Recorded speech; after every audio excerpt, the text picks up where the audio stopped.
1,840. For fast moves, it can learn Magical Leap and Bullet Seed, and for charge moves, Petal Blizzard, Close Combat, Solar Beam, and Arcane. Now, is this Pokemon good for raids? It is not, full stop. It just doesn't have the attack stat and is somewhere in the top 40-50 grass type attackers, a lot of better options.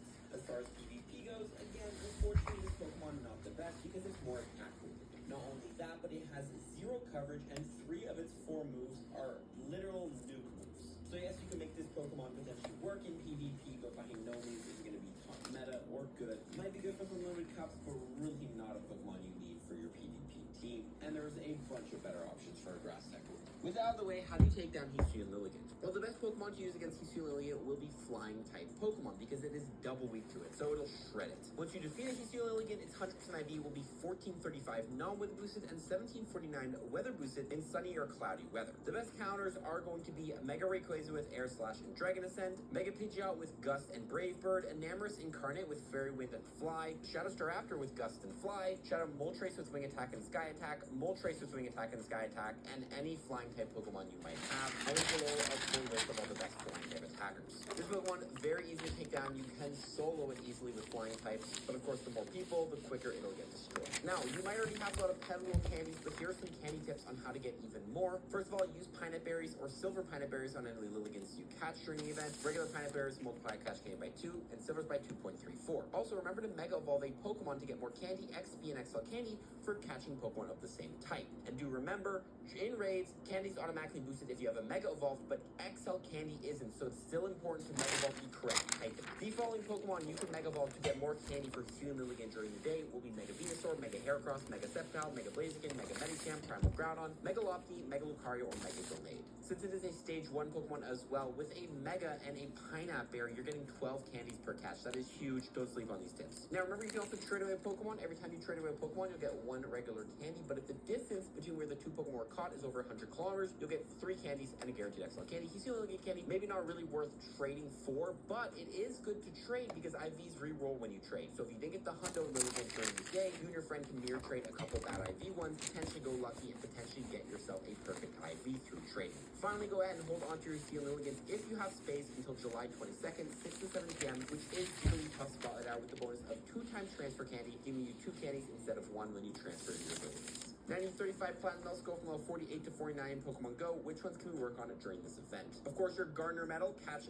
2,500 grass types, and same thing goes with the Black Belt Medal for the fighting types. If you decide to raid with a friend during this event, it could be a good strategy to work on your Rising Star Duo Medal, win 2,000 raids with a friend. Your Rising Star Medal before, remember to just do 1 raid for the Hisuian Lilligant to get a point towards it. This is also work on your Champion Medal, win 2,000 raids, and your Raid Expert Medal, where you can make the Raid Trainer achievement screen 500 times, which is that little screen with the, biggest Pokemon stuff at the end. Now, remember before the raid day to go into your advanced section of your settings and download all assets. This will download all the assets to your phone, so you have a much smoother gameplay experience. You can also turn on native refresh rate while you're in there, which will use your phone's native refresh rate for a much smoother gameplay experience. Now, during this day, it is very important to use the correct adventure effect. And there's 2 options. Number 1, Ice Burn or Free Shock from Black or White Kyurem. Ice Burn is better because it gives you a 1.5 times catch multiplier, which is more than Free Shock, a 1.25. These adventure effects are very handy if you want to do a bunch of raids during the event and don't want to spend time catching Hisuian Lilligant, because it'll give you a easier catch time. Also really good if you want to use Pineapple Berries, so you can make sure you catch the Pokemon on the Pineapple Berries. Your other option is to use Behemoth Blade or Behemoth Bash, both giving you a 10%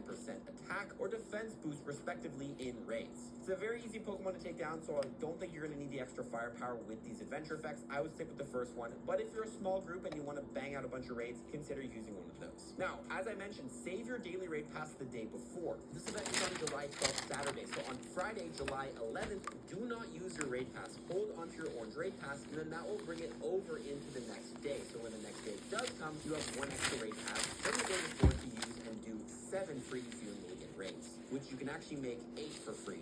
We'll talk about that in a bit. Now, this event is going down at the same time as the Hisuian Celebration event, which has 4 times catch XP and 4 times catch Stardust. Combo that with other bonuses going down during the event, and you can get a lot of XP and Stardust. Let me explain. So, when you complete a Tier 3 raid, you're earning 5,000 XP. With the ticket, 7,500 XP. With a Luck Egg, you're doubling those amounts. Really handy if you want to hit level 40 or 50. If you land an X and throw and catch a Hisuian Lilligant as well, on a Luck Egg, that's an extra 8,000 XP. The same amount of XP you got from completing the raid raid for landing an excellent throw and catching him. Crazy. Also, 1,000 Stardust every time you complete a raid, 2,000 if you have the ticket. On a star piece, values even more.